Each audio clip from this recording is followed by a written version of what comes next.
জামাত নেতা এটিএম আজহারুল ইসলামের মুক্তির দাবিতে নিজেই গ্রেপ্তার হতে আগামী ২৫ ফেব্রুয়ারি আদালত প্রাঙ্গণে যাবেন জামাতে ইসলামী বাংলাদেশের আমির ডাক্তার শফিকুর রহমান।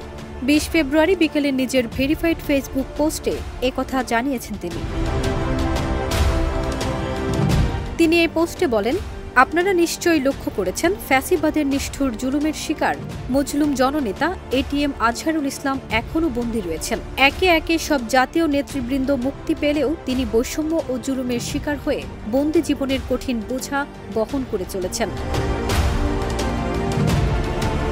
জামাত আমির আরও বলেন, তাকে কারাগারে রেখে বাইরে অবস্থান করা আমার পক্ষে আর একেবারেই সম্ভব নয়। আমরা সরকারকে যথেষ্ট সময় দিয়েছি এই জুলুমের প্রতিবাদে এবং এটিএম আজহারুল ইসলামের মুক্তির দাবিতে আমি নিজে গ্রেপ্তার হওয়ার জন্য ২৫ ফেব্রুয়ারি আদালত প্রাঙ্গণে হাজির থাকব।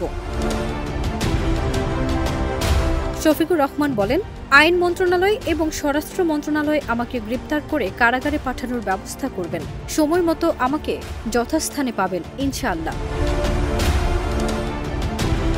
ফারজানা নিকিতা, দেশ রূপান্তর।